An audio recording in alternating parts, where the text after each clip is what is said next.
போலவே அசை போடும் அதிசய பறவை, அதாவது கோயட்ஸின் பறவையை பற்றி பார்க்கலாமா வாங்க.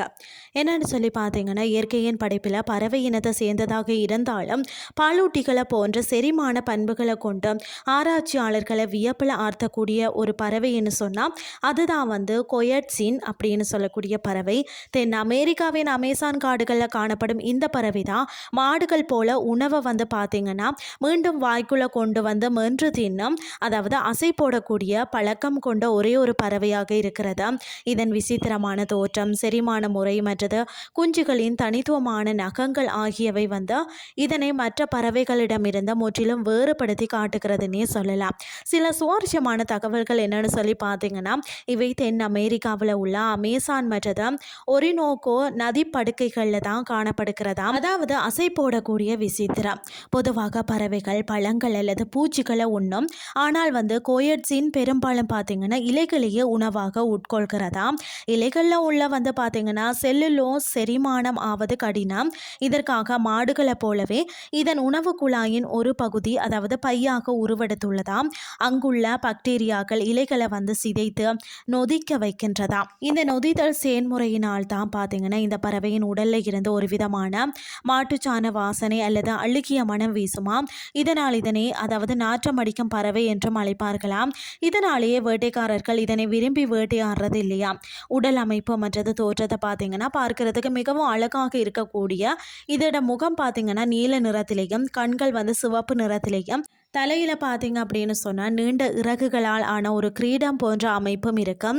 இதன் செரிமான பை பார்த்தீங்கன்னா மிக பெரிதாக இருக்கிறதால தான், அதாவது மார்பு தசைகள் வளர்வதற்கு இடம் இல்லாமல் போய்விட்டது. இதனால் இந்த பறவையால் நீண்ட தூரம் பறக்க முடியாத, மிக குறைந்த தூரம் தான், அதாவது தடுமாறி தான் பறக்கும்னு சொல்லப்படுகிறது. குஞ்சுகளின் விசித்திர நகங்கள் பார்த்தீங்கன்னா, கோயட்ஸின் பறவையின் குஞ்சுகளுக்கு இயற்கையின் நுனியில 2 நகங்கள் இருக்குமா. இவை மரக்கிளைகளில் ஏறுவதற்கு இந்த நகங்கள் பயன்படுகின்றன. எதிரிகளிடமிருந்து தப்பி குஞ்சுகள் மரத்தில் இருந்து நேராக கீழே உள்ள ஆற்று நீரில் குதித்து விடுமா. பிறகு ஆபத்து நீங்கியதுமே பார்த்தீங்கன்னா இந்த நகங்களின் உதவியுடன் மீண்டும் மரத்தில் ஏறிவிடும். பறவை வளர்ந்தவுடன் பார்த்தீங்கன்னா இந்த நகங்கள் மறைந்து விடுமா. சமூக மற்றும் இனப்பெருக்கம் இவை கூட்டமாக வாழும் பழக்கம் கொண்டவையாம். ஒரு சுவாரஸ்யமான விஷயம் என்னன்னு சொல்லி பார்த்தீங்கன்னா, இந்த பறவையின் கூட்டில் உள்ள முட்டைகளை அடைக்காக்க அல்லது குஞ்சுகளை பராமரிக்க முந்தைய பருவத்தில் பிறந்த அண்ணன் அக்கா பறவைகளும் உதவி செய்யுமா. ஒரு விதமான கரகரப்பான ஒரு சத்தத்தையும் இது எழுப்புமா. இது போன்ற ஒரு செரிமான மண்டலத்தை கொண்ட பறவை உலகிலே வேறு எங்கும் கிடையாது என்பது தான் குறிப்பிடத்தக்கது. கோயட்ஸின் பறவைகளின் பரிமாண வளர்ச்சியின் ஒரு முக்கிய அடையாளமாகவும் திகழ்கிறது.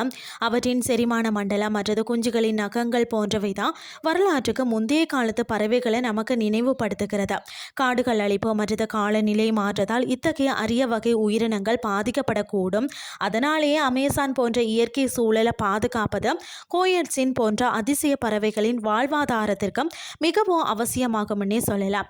இயற்கையின் இந்த வாழும், அதாவது தொல்லுயிர் நமக்கு உயிர் பெருக்கத்தின் முக்கியத்துவத்தை உணர்த்தும் ஒரு உன்னத படைப்பாகும். இன்றைய கிறிஸ்டி உங்களுக்கு பிரயோசனமாக அமைஞ்சிருக்கும்னு சொல்லி நானும் நம்புறேன். இதே மாதிரி மற்றும் ஒரு கிறிஸ்டின் வாயிலாக உங்களை சந்திக்கிறேன். நன்றி.